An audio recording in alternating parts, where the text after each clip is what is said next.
Hi everyone, welcome back to Eclectic Alu. Today I'm going to talk about the relationship between codependency, empaths, highly sensitive people, and narcissism.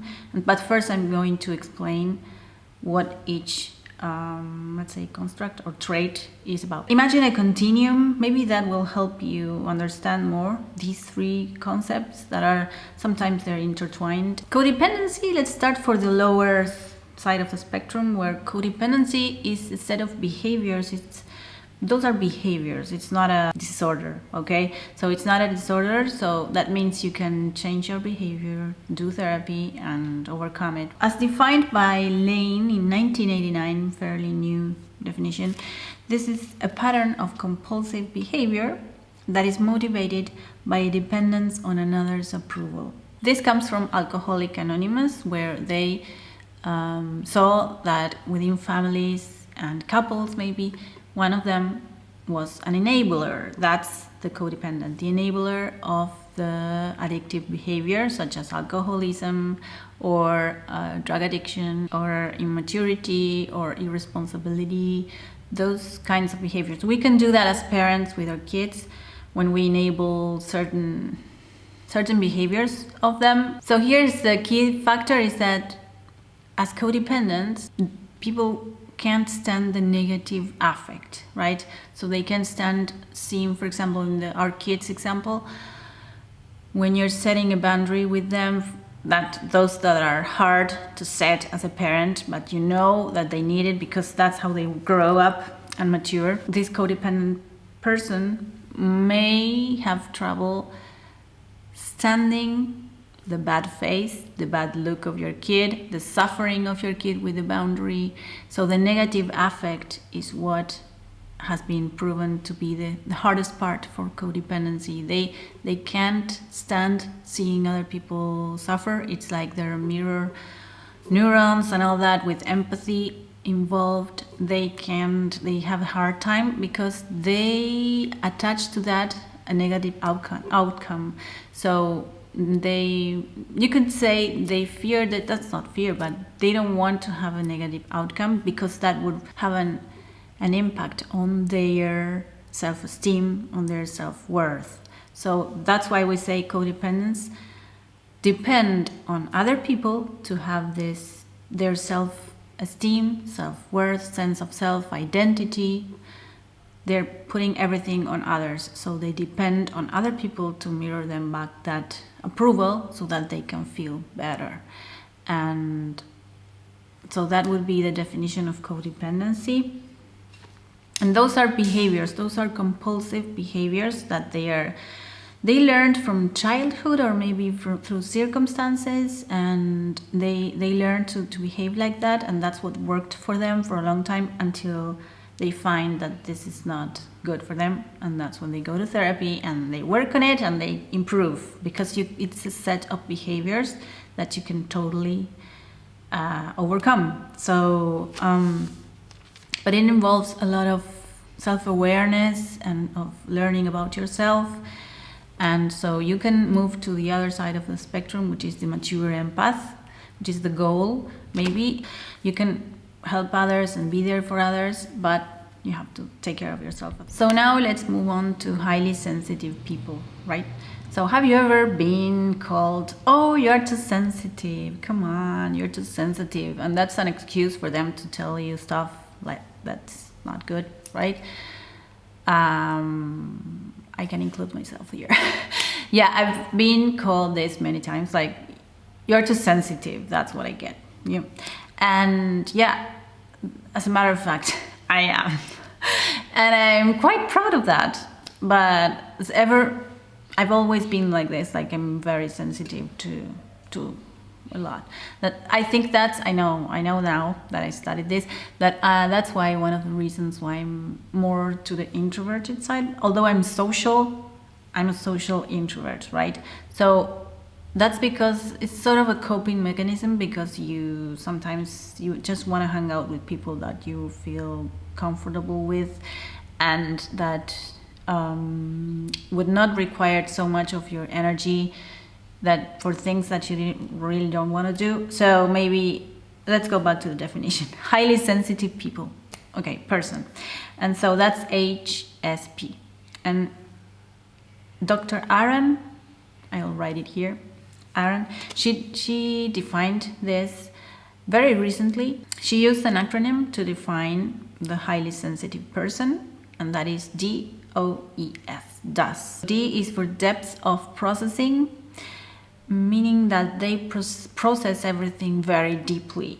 Like when you feel, you really feel, you know, and you feel that's good and bad, because when you, for example, you appreciate the beauty of nature, you're very attuned to nature and you enjoy music a lot. You're very, you tend towards the arts. You can enjoy at a very high level things that for many other people that those are not very interesting. Even maybe, for example, you can appreciate flowers or nature or whatever. You're very sensitive to that too. So depth of processing. And then overstimulation, that's O. And so you can get overstimulated very easily because you process everything so deeply, you tend to become overstimulated. So that's one thing that's good to know. And that's one of the reasons why highly sensitive people tend to be more introverts, because that's a coping mechanism. It's not that, and they also call them shy, and the shyness is not necessarily shyness in and of itself, it's more sensitivity. So it's related to this introversion, because where you are more introverted, you may develop less social skills, but highly sensitive people can be extroverts too.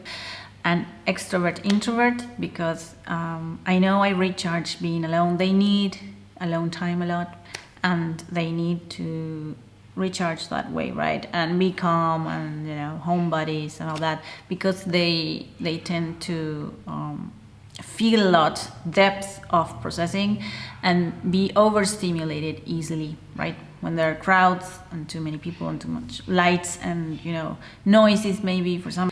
Emotionally responsive and empathy, and sensitive to stimuli, right? So over arousability, that's what happens with them. Highly sensitive people experience their own emotions and other people's emotions more intensely, and so they are more attuned with other people's emotions. They are very, very empathic, and this is great because, like I said, you have many good qualities, because you appreciate art, and you tend to be very loyal and with these core values, and you tend to appreciate, let's say, you tend to appreciate these core values of integrity, and you are very altruistic. And so the problem is when this altruism goes to the pathological side, which is when people tend to go after people that they don't need your help, or they don't want it. That's what happens with narcissists. This altruism makes highly sensitive people override the knowledge that they may be hurt, and override red flags maybe even, or in order for them to help others, because they are so altruistic, right? And this altruism is, if it's used responsibly or maturely, it's great, because you know when the other person needs you, and you know when to help. It's all about developing this sense of, does this person really wants to be helped? And in the case of narcissists, we know they're a black hole that absorbs energy from others, especially from empaths and highly sensitive people and codependents. And you know that they don't want to get better, in the sense that we feel like we can help them. Maybe that's not what happens. So it's all about developing that mentality, that ninja state where you use your your gifts as a highly sensitive person or as an empath, that I'm going to explain now, the difference with this. And it's all about learning to use that so that it doesn't come back and hurt you, right? So that you don't lose yourself in the process. And then highly empathic people or empaths are those that usually share all the traits with highly sensitive people, but they go one step further and they sort of feel what others feel. It's like they when they see somebody, they have so much empathy that when somebody is feeling poorly, sad, for example, they will themselves feel sad. Empaths, we know, have this hyper-activated system of attachment where they are attuned to others. This ability to be so empathic is what makes them feel exactly what the other one is feeling. And so that's dangerous, and that's why they usually are a great match with narcissists, because narcissists are the opposite. They want to extract everything from them, and the empath wants to give. So, but the empath has so much energy, so much, they are usually joyful and happy and positive people, right? Empaths. So they attract narcissists because that would be a continuous source of supply. That's a perfect source of supply, because empaths have so much energy and so much to give that the narcissist will take and take and take and take and take. So that's a perfect match in a bad sense, pathological match, right? So the empath has the ability to improve and to master the gifts that the empath has. And so the true evolved empath will know when to help, will know to take care of them, of him or herself, to do a lot of self-care, and because they tend to give too much and forget about themselves. And so they also have, like codependents, this need to please, because it makes them feel good, and they also have this inner critic that is very hard, so they need that approval from others, so they are dependent in that sense of others. But this is a behavior that can be improved and changed for the benefit of the empath. That would be the dynamic. I could go more in depth with the dynamic, but I wanted more to explain the difference. So let's recap. Codependents are at the end of the spectrum. They lots of empathy, people that will go out, give all to the other, and it's sort of an automatic response that they have, right? They go and help others. If they see somebody suffer, they would just go without thinking. They override their own needs, so they don't think about themselves. They just go and help because they need this feedback from the other person that they were needed, that they will get that self-worth that I talked about and all that. So they get that from others. That's what the codependent needs to work on, to get it from him or herself. And to also know about the value of the codependent, and a lot of stopping themselves from acting before they're needed, and that. And then the highly sensitive person is another level of set of qualities. Like I said, they tend to have a problem with overstimulation, with hyperarousal. They feel a lot, basically. That's the main theme there.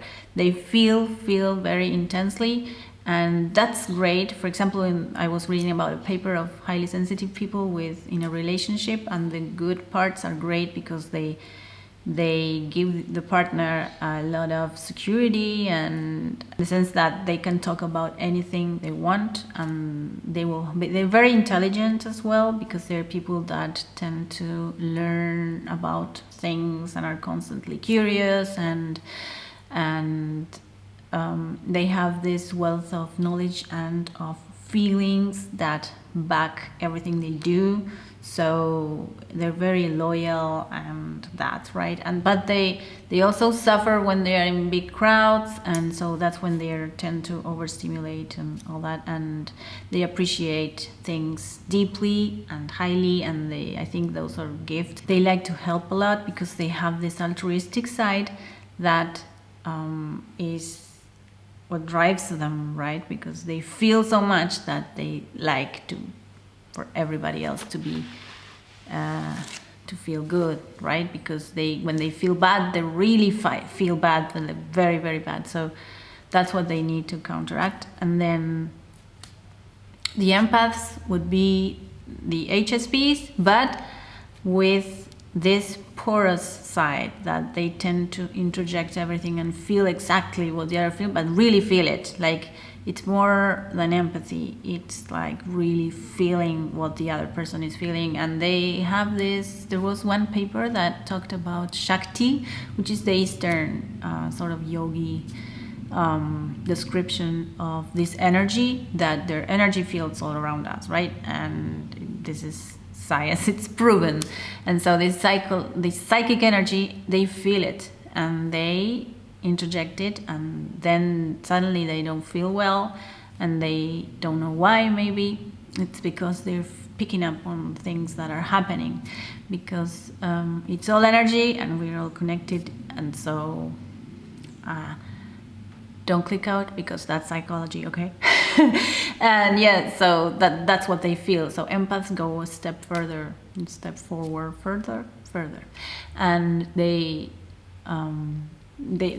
feel that. So regulating that is hard because they need to evolve and mature in that sense. And so the dynamic with the narcissist, you can tell by now what happens, right? The narcissist needs the energy, and the empath gives. So that's what happens. And empaths need to know that they have these amazing gifts, and they are vulnerable to these people, and because they are so good people and they are positive and they go, they help, they are helpers, usually are in the helping professions, nurses, I don't know, firefighters, counselors and all that, psychologists. So they like to help, they thrive on helping people, but because they have this ability to feel what others feel, they have to take care of themselves and use it wisely, right? Sort of like the Jedi Master, when they learn to use their gifts, sort of like that in Star Wars. Yeah. So that's this long video. That's the end of this long video, and I will see you next week with another video. Please leave a comment, a question. Please let me know what you think about this. Where would you find yourself in this continuum? Are you a highly sensitive person, a codependent, or an empath? And know that you can work through that and improve, because it's just about working on these things. It's not a disorder like narcissism, which is basically, it's very hard to work with those people. They don't even go to therapy. So this is workable, and you have all the skills and traits that make therapy work. So that's great. That's great for you. So know that you can improve wherever you are in the continuum, right? So thank you so much for being here today. Thank you so much for hitting like or here, and thank you for watching and for your comments. I really appreciate that, and I hope I can see you next week. Thank you so much for being here. Bye.